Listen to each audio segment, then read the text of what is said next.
अच्छा अच्छा, चलो हम तो सुप्रीम कोर्ट में थे, तो अभी सुप्रीम कोर्ट नहीं आ रहे हैं। था यार,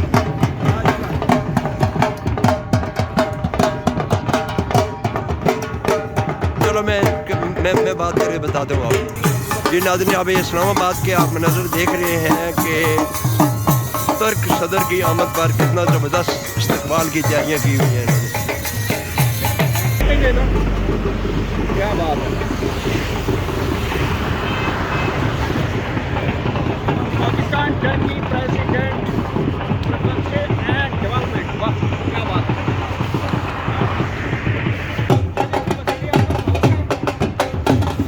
ये वज़ीर-ए-आज़म हाउस आप देख सकते हैं पीछे जी, इसके आगे।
क्या चीज़ें नहीं है।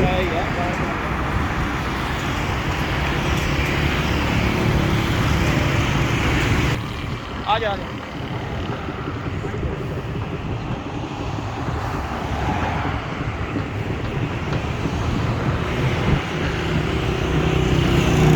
बाहर के शुगल है इस्लामाबाद ने रोडा थे कौम दी बच्चियां नचाई जा रहे हैं यार। अच्छा गलत काम है। अच्छा, एक प्रेसिडेंट आया, कभी उन्हें भी साढ़े प्रेसिडेंट वास्ते उत्थे कौम दी बच्चियां नचाई। कौम दी बच्चियां पढ़िया लिखियां, कैमरा उन्होंने करो तो मुँह छुपाण लग जांदियां और जैनवन किसी गरीब घराने नाल तल्लुक रखदियां जिहड़ियां तुसीं वेख रहे हो कि रोडां ते खड़ियां। एक शाही प्रोटोकॉल दी खातिर उन्होंने दे उत्ते जनाब ढोल ते जुमर ते ला दिता है यार। अच्छा, साडा मुल्क इस्लामी जमहूरिया पाकिस्तान है। इन्हां बच्चियां नूं रोज़गार देना चाहिए। सिर ते चादर दुपट्टा देने की बजाय हुकूमत उन्होंने इत्थे ला के खड़ा कर दिता। बेचारियां 6 बजे की इत्थे दलील होंदियां पईयां ते जेले जनाब कोई प्रोटोकॉल दी 2 पुलिसियां दी गड्डियां अगू पिछू जानियां ते वो बेचारियां थुमके ला रही। यही हुकूमत कहती होंदी सी। मैनूं गल याद आ गई कि PTI वाले जलसियां च बच्चियां नचाउंदे कि यह ऑफिशियल तरीके नाल कौन नचा रहा। किंदियां बच्चियां तेरियां मेरियां बच्चियां तेरे मेरे घर दियां बहनां भतीजियां बेटियां कौम दियां, इन्हां नूं रोज़गार दे दो ताकि नचण तक तो ना आंदे ना। अच्छा, एक कौमां दी गैरत का सवाल इत्थों शुरू होना है कि ऐसा बाहसीयत कौम जड़े हैं किसी को खुश करके ठुमके लगा के बच्चियों से हमारी बेचारी माओ बहनों की जिगर लख्त, मामा की परियां, पापा की परियां, मामा की लाडलियां रोडों पे खड़ी हैं, वो ठुमके लगा रही हैं बेचारी। बस यार यही बात ठीक हो, ये हुकूमत को चाहिए सी ना सिर ते इज्जत की चादर रखते जाके। चादर तो है ना सर दी चादर वो बेचारियां किहड़ियां चादर पाई हुई जेडे नचण वालियां उन्होंने सिर ते चादर होंदियां हाँ नहीं चादर तो है सर दी चादर जड़ियां ने वो तो डांस वाली चादर ने। अच्छा, इन्होंने रोजगार हुकूमत देंदी ना, पढ़िया लिखिया यूनिवर्सिटी दी बच्चियां हैं तुसी कैमरा कीता उन्हां दे सामने कैमरे नूं वेख के किवें मुंह छुपाया।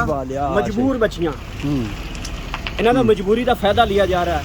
इन्हां नूं हरासा कर रही उसी हुकूमत। इन्हां को पूछा जाए ना बैकडोर, इन्हां नूं कोई ना बेचारियां उत्ते प्रेशर होना तुसा नचना है ਗੱਲ ਯਾਰ ਇੱਜ਼ਤ ਦੀ ਹੁੰਦੀ ਹੈ, ਗੈਰਤ ਦੀ ਹੁੰਦੀ ਹੈ। ਕੌਮਾਂ ਇਸ ਤਰ੍ਹਾਂ ਹੁੰਦੀਆਂ, ਨੱਚ ਗਾਣੇ ਨਾਲ ਕੌਮਾਂ ਬਣਦੀਆਂ ਨਹੀਂ ਜਾਂ ਤੁਸੀਂ ਇੱਕ ਸਦਰ ਨੂੰ, ਕਿਸੇ ਮੁਲਕ ਦੇ ਸਦਰ ਨੂੰ, ਅੱਛਾ ਮੈਨੂੰ ਗੱਲ ਦਾ ਤੂੰ ਜਵਾਬ ਦੇ ਭਾਈ, ਕਿਆ ਤੈयब ਉਰਦਗਾਨ ਸਾਹਿਬ ਹੋਣੀ ਤੁਹਾਡੇ ਕਿਸੇ ਪ੍ਰੈਜ਼ੀਡੈਂਟ ਜ਼ਰਦਾਰੀ ਜਾਵੇ ਤੇ ਬੱਚੀਆਂ ਨਚਾਉਂਦੇ ਨੇ ਉੱਥੇ?